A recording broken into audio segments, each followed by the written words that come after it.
Hello YouTube.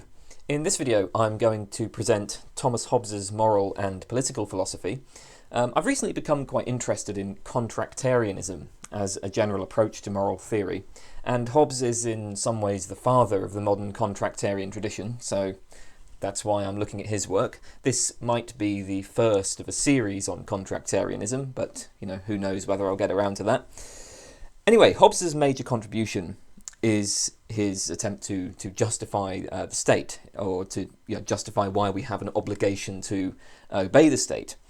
And he begins by comparing life under government, life under a ruler, with what he calls the state of nature. The state of nature is a pre-civilized state where there is no central authority, no government, no enforcement of rules controlling behaviour. In a sense, this is a state of maximum liberty. Everybody can do whatever they want. So what exactly is this condition like? Well, to answer this question, we need to consider the sort of physical and psychological features of humanity. So first of all, Hobbes argues, people are primarily self-interested. And in particular, they're centrally interested in securing their own survival. This is our most basic drive, right? Like the most basic concern each individual has is their continued survival. Hobbes is sometimes at least tempted to a kind of psychological egoism, to the view that people always act only in their own self-interest. Certainly Hobbes takes it that many apparently altruistic actions can ultimately be explained as driven by self-interest. I quote, "No man giveth but with intention of good to himself, because gift is voluntary, and of all voluntary acts the object to every man is his own good, of which if men see they shall be frustrated, there will be no beginning of benevolence or trust, nor consequently of mutual help." He also says, "We do not therefore by nature seek society for its own sake, but that we may receive some honour or profit from it. These we desire primarily, that secondarily." So generally speaking then, I help others only when I expect that this will bring some benefit to myself. And in fact, Hobbes maybe is of the opinion that that's just how people always act. But certainly, generally speaking, right, people are going to be primarily self-interested, primarily interested in their own survival. Survival is important because it's, you can only achieve all of the other things you want if you survive. So that the basic drive is one's own survival.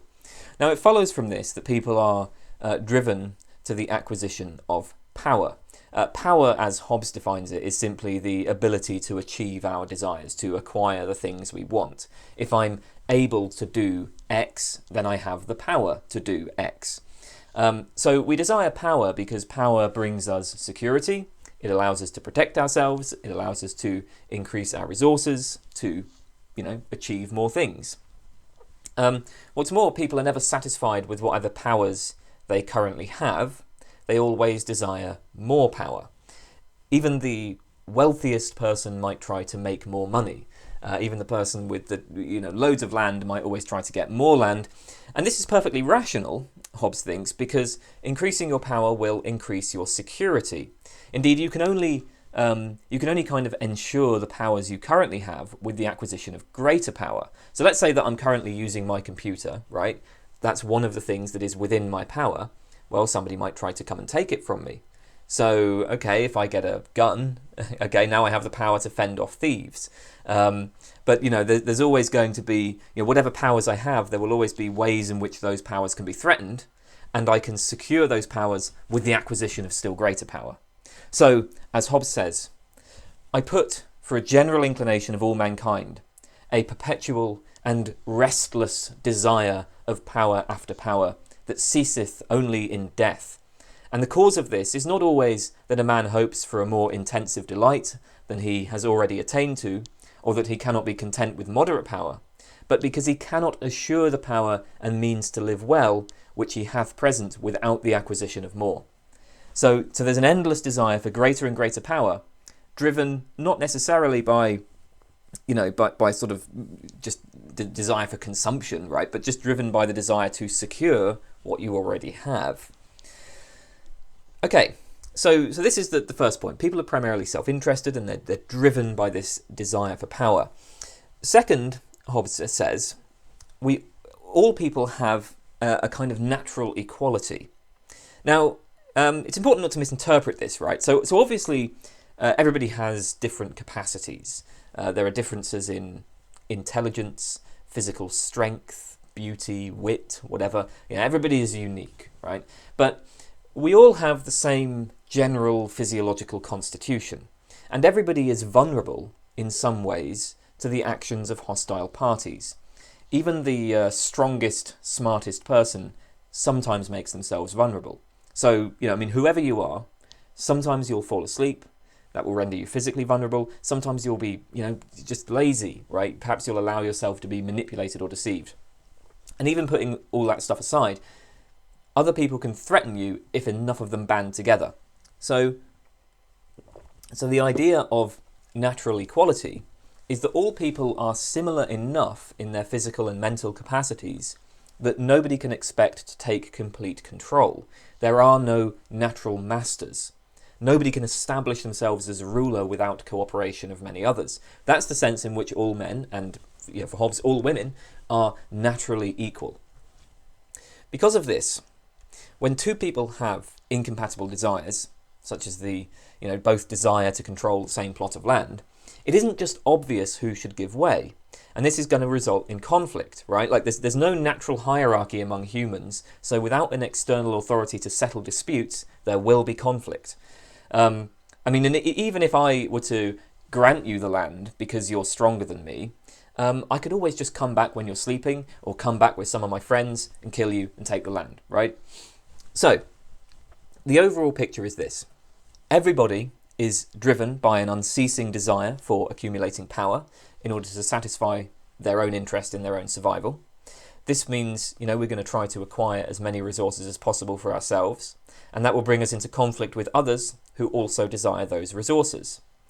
But neither of us is a natural authority. Neither of us is the sort of natural leader. And the result then is that in the state of nature, where there is no designated authority, there's going to be constant violence.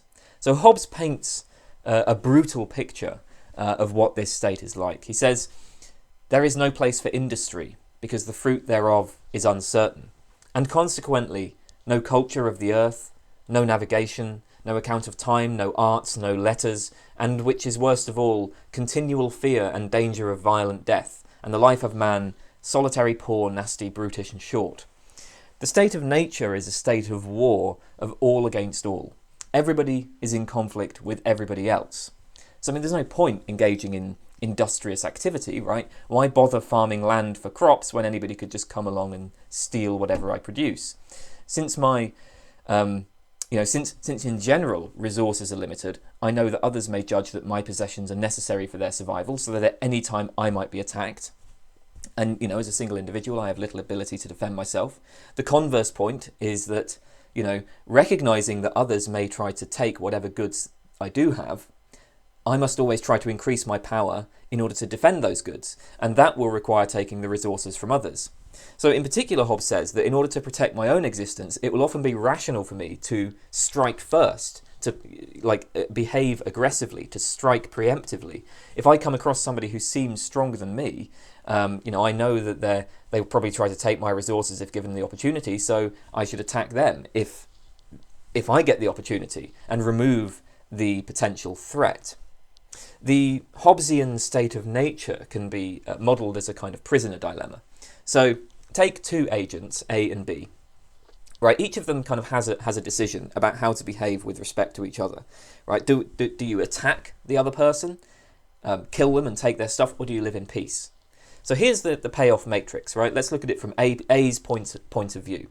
Right, and the payoff is kind of given in blue for A and in red for B. So from A's point of view, right, suppose that both A and B choose peace. Well, that's reasonably good for A. A gets to keep all of his stuff, maybe even trade things with B, so that's nice. So that's a positive outcome for A. So we'll say that's like worth three utiles, or however you want to put it, right? Positive outcome. But if A chooses peace while B attacks, well, that's terrible for A. He loses all of his stuff, maybe even his life. Okay, so A can choose the peace strategy that's going to bring him some benefits. Yeah, it's going to bring him some benefits if B chooses peace, but it's going to be terrible if B chooses attack. On the other hand, let's take the attack strategy. Well, if A attacks while B chooses peace, that's the best outcome of all for A. A gains the most from this, plus he gets to keep all of his own stuff, plus B's stuff. If A attacks and B attacks, well, it's difficult to weigh this one because that could be really bad for A. It might not, right? A might be able to successfully defend himself. He might gain B's possessions and remove B as a potential threat. Of course, very few people actually enjoy violence. So, we'll assume that overall the attack, if both attack, that is going to be negative, even if it does bring some benefits. Because, it could be disastrous because you could die in the attack. On the other hand, you might survive and you might gain a load of stuff, but you've still engaged in violence. So it's going to still be negative overall. But it's certainly better than choosing peace when the other person attacks. So the point is that what this matrix shows is that no matter what the other person does, it's rational to attack, right?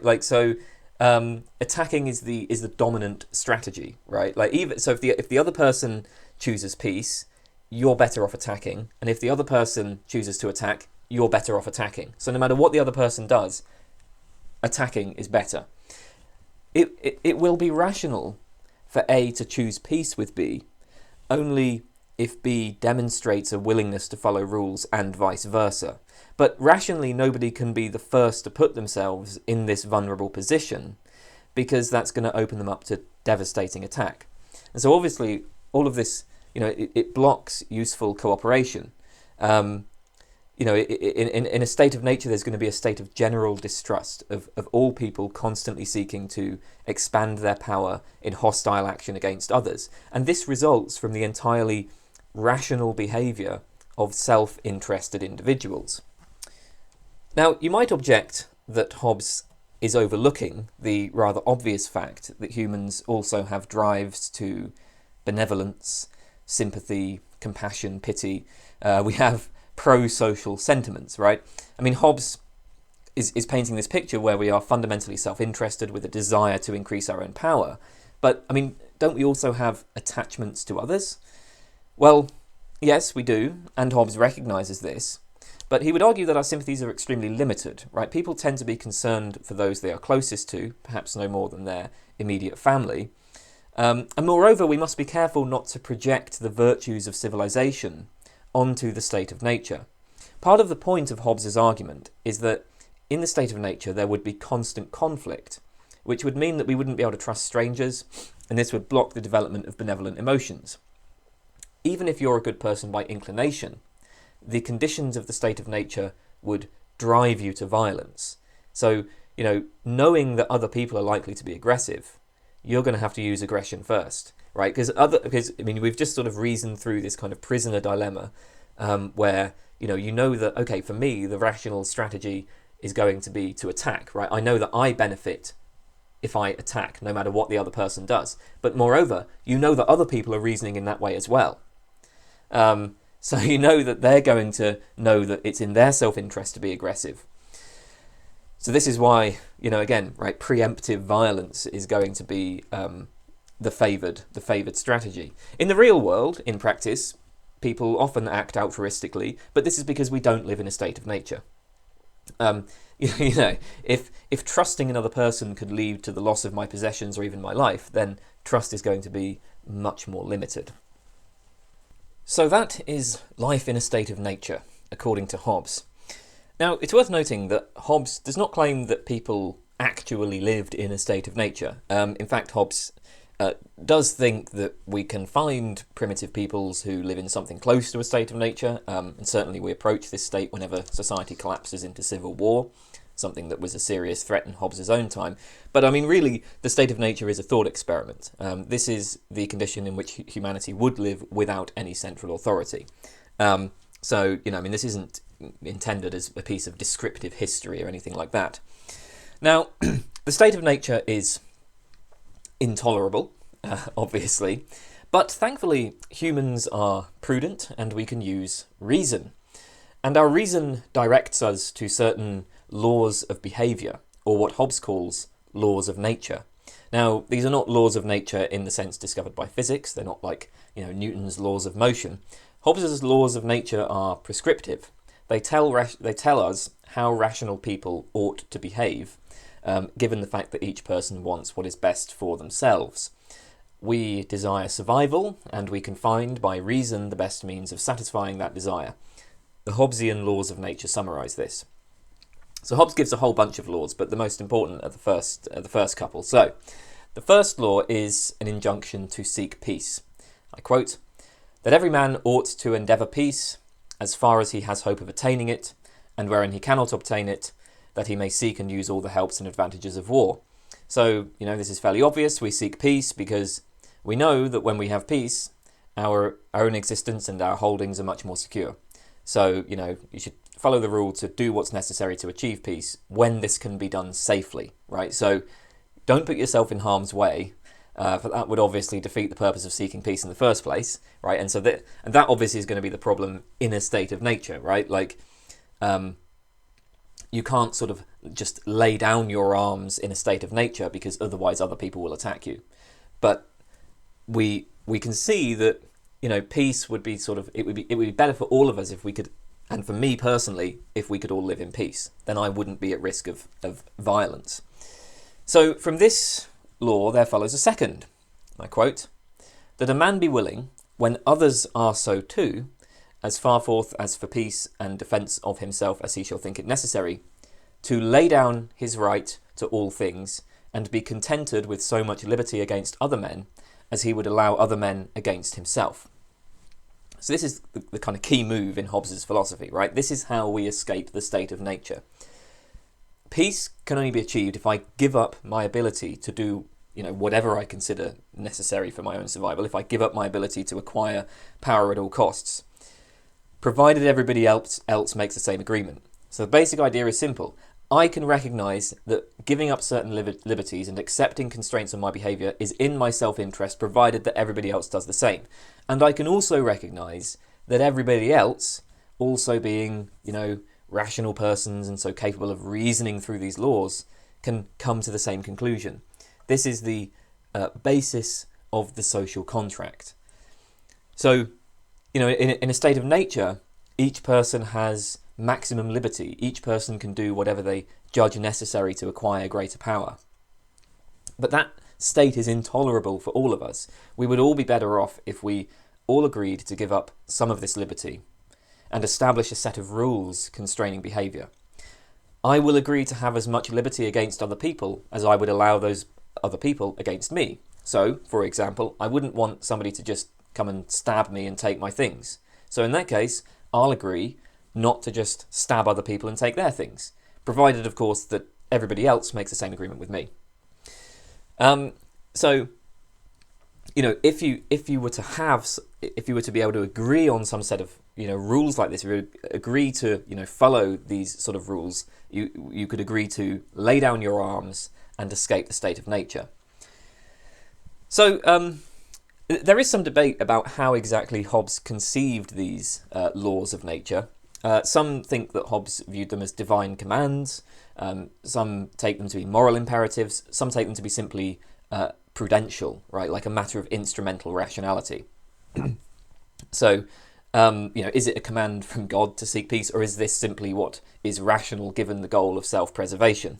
Either way, these laws are seen by Hobbes as being eternal and immutable, right? They are universally compelling, even if that's just as a matter of prudence. So, humans desire self-preservation, right? That's the basic drive. And this can be best achieved under conditions of peace. So what we do is to seek peace. And this means giving up liberty and agreeing to follow a set of rules.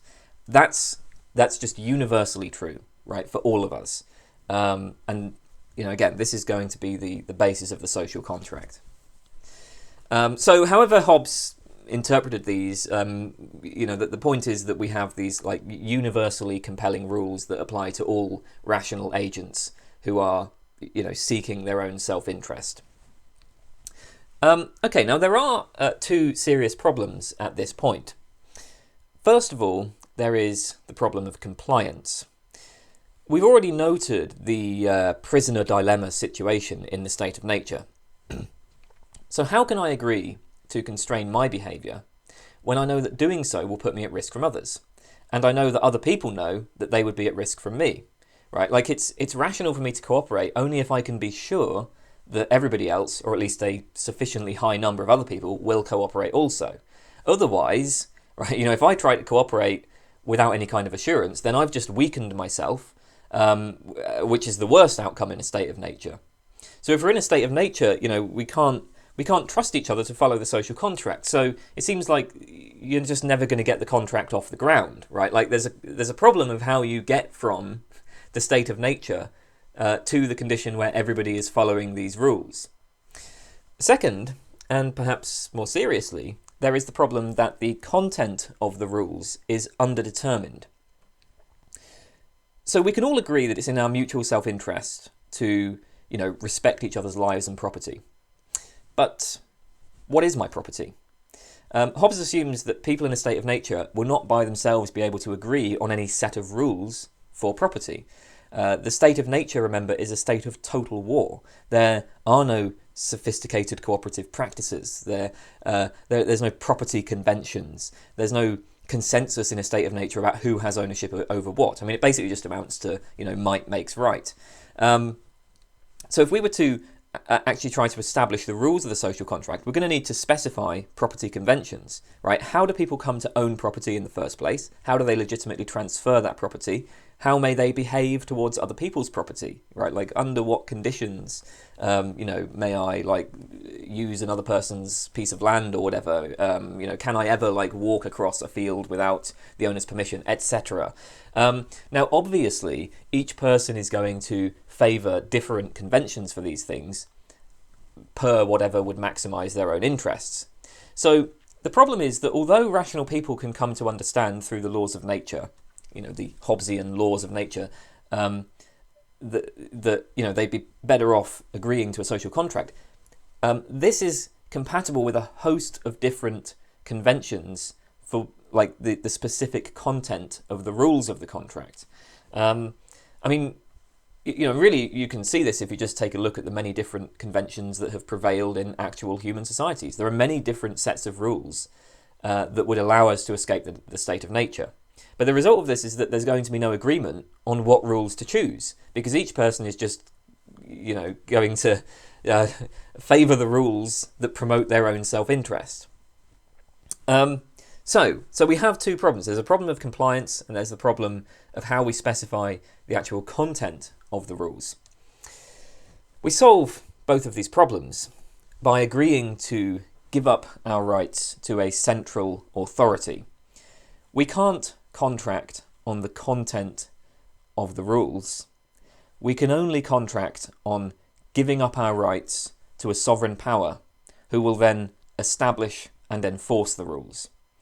Basically, the way it works is we can all agree that it's in our self-interest if everybody constrains their behaviour in accordance with some set of rules, but we still need some authority to decide exactly what the rules should be and to ensure compliance with them. So, the situation is, as Hobbes says, as if every man should say to every man, I authorise and give up my right of governing myself to this man, or to this assembly of men, on this condition that thou give up thy right to him and authorise his actions in like manner. This is Hobbes's Leviathan. The sovereign, the Leviathan, is able to determine what the rules are and to punish rule breakers. After all, one sure way of guaranteeing that people follow rules is fear. Use the threat of force to make non-compliance irrational. It then becomes in everybody's self-interest to obey the sovereign's commands. Thus, we can safely enter into this contract from the state of nature. It's an interesting feature of Hobbes's contractarianism that we're not really contracting on a set of moral and legal rules. It's much more simple than that. The contract is simply that we agree to submit to a sovereign, and then they come up with the rules and enforce them. Right, that's it. Now, since it's entirely up to the sovereign to decide what the rules should be and how they should be enforced, the sovereign is granted absolute authority. The sovereign is the arbiter of what is moral, just, good. No laws, customs, or constitution can limit its power, and there are very few circumstances where it will be reasonable to disobey its commands. This authoritarianism is perhaps the most controversial aspect of Hobbes's philosophy, so it's worth talking about that a little bit. There are a couple of reasons why Hobbes thinks that sovereign power must be unlimited. First of all, when the social contract is created, the sovereign is not actually party to the contract. What happens is that each citizen agrees to give up his right to govern himself, right? He agrees to give up his right of maximum liberty and to select a particular authority that he will submit to. That's the contract, right? We agree to submit to a sovereign power. But the sovereign itself makes no such agreement, and therefore retains the maximum liberty that he had in the state of nature. In practice, for Hobbes, contracts are only valid so long as they are backed up by a sovereign's authority. As we saw, one of the reasons to introduce the sovereign in the first place is to develop a set of social rules. Without the sovereign, we couldn't agree on what the rules should be, nor would we have any reason to expect compliance with them, right? So, so any kind of contract that we make, any kind of agreement we make, is ultimately backed up by sovereign power. But if the sovereign itself were to be bound by some contract, well, who exactly would there be to enforce such a contract? Obviously, nobody could play that role. This is just a descriptive point, but there is, Hobbes thinks, a good reason why there shouldn't be any contract between the sovereign and the people. Suppose there were such a contract, right? The sovereign agrees to some set of rules as well, which imposes limits on its power. Well, now suppose that somebody claims the sovereign has violated the terms of the contract.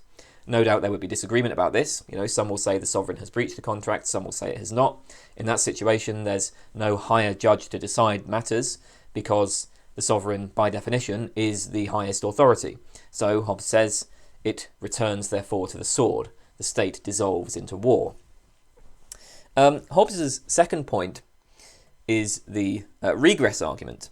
If the power of the sovereign is limited, where does that limit come from? The limitation must come from some greater power. Whoever imposes limits has a greater power than whoever is confined by those limits. If that greater power is itself also limited in some way, those limits must themselves come from a still greater power. Eventually, of course, we will arrive at an entity that possesses unlimited power. That unlimited power is the sovereign. So Hobbes says, if we think that the power of the state, is too great and so must be limited, in doing so, we will simply subject ourselves to some power that can limit the state's power to a greater power, right? And then that ultimately is going to be the sovereign. You're only going to have, essentially government only exists once somebody takes absolute power.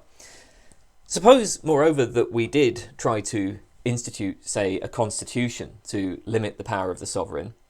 Well, the problem now is that the constitution is going to be a set of rules, and any set of rules is open to interpretation. People will tend to favour whatever interpretation they think maximises their own interests. To take the constitution to limit the power of the sovereign will simply lead to conflict over how that constitution is to be interpreted. The Commonwealth will fall apart because there will be no ultimate authority, because all men will have their own interpretations of the constitution that is its basis. Each person will decide for himself whether or not the sovereign is legitimate, whether or not it's to be obeyed. Again, we would return to the sword, return to the state of nature. The only way out of this is to grant a judge the power to interpret it and to enforce it. But that just means that the judge has become sovereign, because he would be the one with the ultimate power of decision making. On the other hand, if we say that the sovereign himself is the judge of the rules, well, then, of course, those rules no longer impose any limits on him at all, because he'll be able to interpret them in whatever way he likes. So ultimately then, the command of the sovereign is necessarily just, right? Who else is there to decide that a sovereign's command is unjust? Whoever could make such a decision would ultimately be the one to decide on what is just or unjust, and so they would be the one with ultimate power. In the end, there's no further appeal that can be made beyond the commands of the sovereign. So the sovereign has absolute authority. Moreover, there is, for Hobbes, very little room for rational resistance to the sovereign. And the reason is simple. To disobey the sovereign's commands would risk undermining it, and thus returning society to the state of nature, which is an utterly intolerable state. So the sovereign can propose pretty much whatever rules it wants, and you must submit to them, no matter how unjust or impractical you think they are, because life under even a very oppressive and tyrannical state is preferable to life in the state of nature. The way that you escape the state of nature is by agreeing among everybody else to give up your right to govern yourself, right? You just agree to transfer that right to the sovereign. And so, it's ultimately going to be in your interest to follow whatever rules they propose. Provided, of course, the sovereign is enforcing rules that protect life and allow for fruitful cooperation, then even if it's oppressive and tyrannical, it's going to be in your self-interest to obey. Indeed, Hobbes even says that you're not morally responsible for any actions you perform at the command of the sovereign. Right? In obeying the sovereign's commands, you are enacting the sovereign's will, not your own. So, not only is it like in your self-interest to obey, but you're not really you're not really responsible for what you do when you obey, right? You are enacting the sovereign's will. There is one exception to the duty to obey. We enter the social contract in order to achieve security, right? Conditions which promote our continued existence, in contrast to the constant threat of bloodshed in the state of nature. It is because the sovereign enforces peace, and peace is in each individual's self-interest, that we give up our rights to the sovereign. So, unsurprisingly, Hobbes thinks that when the sovereign threatens a person's life, it's rational for that person to resist. This is even the case for punishment of rule breaking. Hobbes says, "No man can transfer or lay down his right to save himself from death, wounds, and imprisonment." Now, this is not to say that Hobbes objected to any particular form of punishment. As we've seen, Hobbes takes the sovereign to have absolute authority, and that includes the authority to decide how to punish its subjects. The point is that from the point of view of the individual being punished, it's rational to resist that punishment. If you've been sentenced to death by the sovereign, obviously you're no better off than you were in a state of nature. So it's no longer against your self-interest if the sovereign collapses. So it's perfectly reasonable for you in that situation to disobey, to resist however you can. Of course, breaking the rule that led to the sentence, right? Committing the crime in the first place, that was against your self-interest. You shouldn't have done that, because you put yourself in a position where you're facing death, death or the state of nature. So again, that was a bad idea. But once you're facing the death sentence, it's perfectly rational, Hobbes thinks, to resist it. There is an interesting question here about the scope of rational resistance to the sovereign, because there are lots of other cases which are a little bit less clear-cut. I mean, the sovereign might not sentence you to death, but it might well command you to go to war, which has a significant risk of death. Would going to war be preferable to the state of nature? Like, would war under a sovereign be preferable to the state of nature? Well, arguably not, right? In which case it seems like it's going to be perfectly rational to resist a sovereign that commands you to go to war. So, I mean, this is something that is, I believe, somewhat unclear in Hobbes's philosophy. On the one hand, he has this sort of authoritarianism in allowing the sovereign absolute power. But on the other hand, it seems like there are actually going to be lots of circumstances where people can rationally resist. But anyway, the point is that, under normal circumstances at least, on sort of day-to-day life, right, even if you think that the sovereign is behaving in ways that are unjust or impractical or whatever, or oppressive, it's better than the state of nature, right? So it's in your self-interest to obey its commands. Okay then, so as we noted before, the social contract is a thought experiment.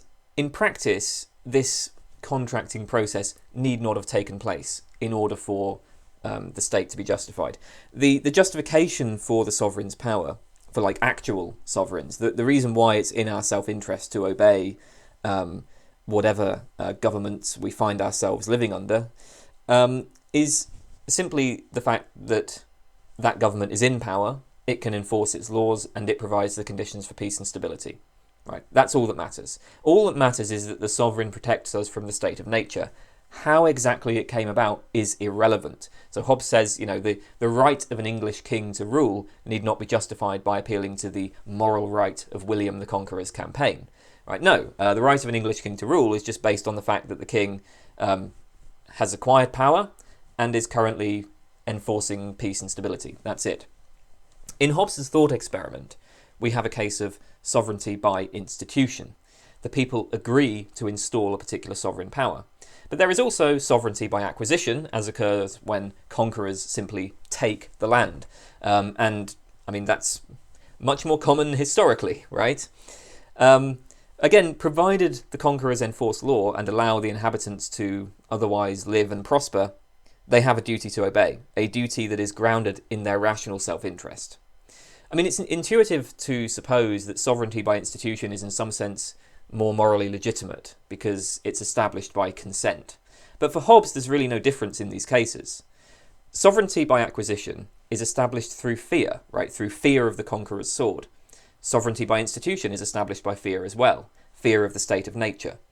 So it really doesn't matter for Hobbes how actual governments came about. The point is they protect you from the state of nature, and that's why you obey. Okay, that's all. That's all I wanted to talk about today. So thank you for watching.